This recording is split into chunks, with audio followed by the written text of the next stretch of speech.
வணக்கங்கள். என்ன தாத்தா?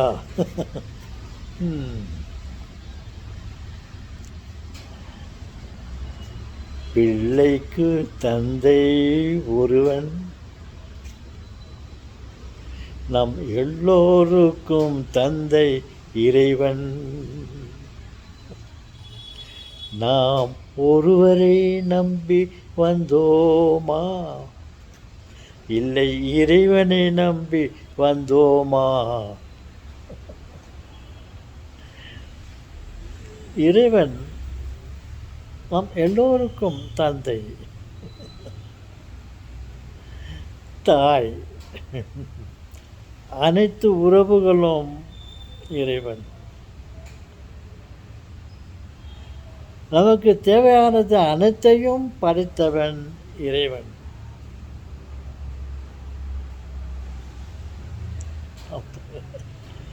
நம் ஒருவருக்காக உலகத்தையே படைத்தார் கடவுள். உலகத்திலே உள்ள அத்தனையும் படைத்தார் கடவுள்.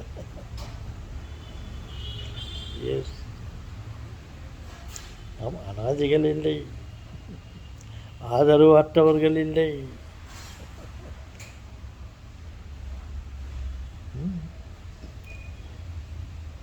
நம்மை பெற்றெடுத்த பெற்றோர் நம்மை விட்டு சென்று விட்டாலும் அவர் நம்மோடு இருக்கிறார். உயிர் என்ற உருவத்திலே சக்தியிலே நம்மோடு இருக்கிறார். நாம் சாகும் வரை நம்மோடு இருப்பார். அதுதான் உயிர். அந்த உயிர் தான் கடவுள். ஓ தாத்தா, ஓ இப்படி ஒரு கதை இருக்குதா தாத்தா? நம்ம உயிர் தான் கடவுளா? கடவுள் தான் நம் உயிரா? உன்னோடு நான் இருப்பேன், உன்னோடு நான் இருப்பேன், கலங்காதே, கண்ணீர் சிந்தாதே, நான் உன்னை மறவேன், எங்கே போனாலும் உன்னோடு நான் இருப்பேன், உன்னுடைய உயிராக நான் இருப்பேன், உன்னுடைய உடலில் உள்ள அத்தனை அங்கங்களாகவும் நான் இருப்பேன், உன்னுடைய காலாக நான் இருப்பேன்.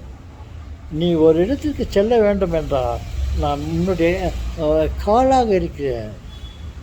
நீ ஒன்றை எடுக்க வேண்டும் என்றால் உன்னுடைய கையாக நான் இருக்கிறேன். ஒன்றை நீ பார்க்க வேண்டும் என்றால் உனக்கு கண்ணாக நான் இருக்கிறேன். நீ சுவாசிப்பதற்கு உன்னுடைய மூக்காக நான் இருக்கிறேன். உணவை சுவைப்பதற்கு உனக்கு நாவாக இருக்கிறேன். கண்ணை எப்படி இமை காப்பது போல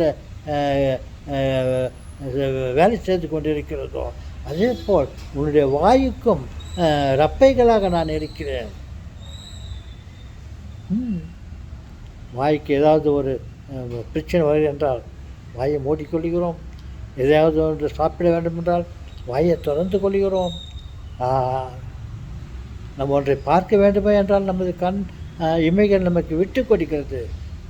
கண்ணை பார்க்க ஓப்பன் பண்ணி நம்மை பார்க்க வைக்கிறது. நம்ம கண்ணுக்கு ஒரு பிரச்சனை வருது என்றால் அது இமைகள் அது கண்ணை பாதுகாத்து கொள்கிறது. அதே போல் தான் நமது வாயும். நம்ம வாயுக்கு இமைகளைப் போல் இறைவன் 2 உதடுகளை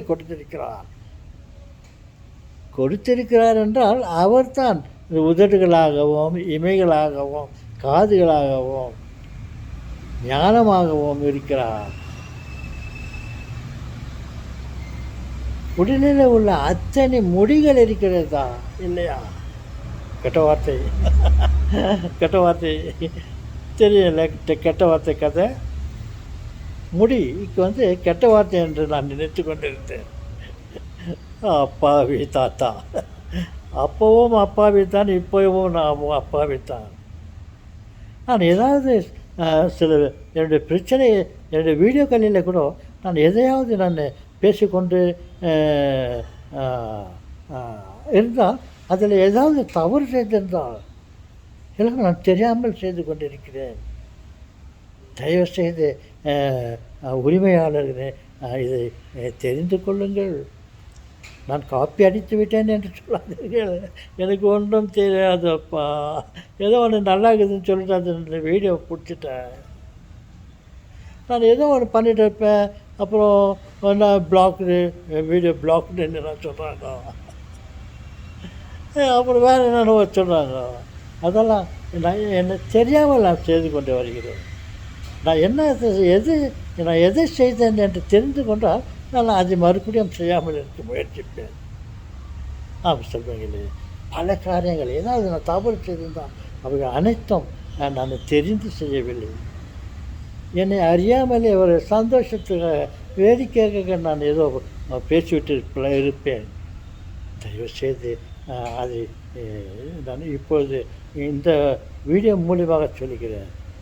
இந்த வீடியோ எடுக்கும்போது நான் ஏதாவது தவறான சில வீடியோக்களை எடுத்துருந்தால், தவறாக நான் பேசிவிட்டு இருந்தால் ஒன்றும் அறியாமல் குழந்தை மாதிரி நான் பேசியிருப்பேன். அவ்வளவுதான். இவன் தப்பு செய்து விட்டான், இவனுக்கு தண்டனை கொடுக்க வேண்டும் என்று நினைக்காதீர்கள் சொல்வாங்களே உரிமையாளர்களே. இது எனக்கு கிடைத்த சந்தர்ப்பம். இந்த சந்தர்ப்பத்தில் என்னை பற்றி சொல்லுகிறேன்.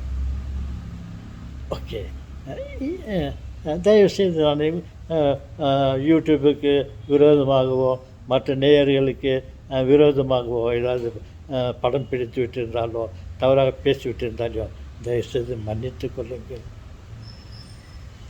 ஓகே, இந்த சிறு பாகத்தை உங்களுக்கு சொல்லிவிட்டு மறுபடியும் என்னுடைய பழைய உரைக்கு போகிறேன். அதாவது கடவுள் நம்மோடு இருக்கிறார். கடல் கடந்து சென்றாலும்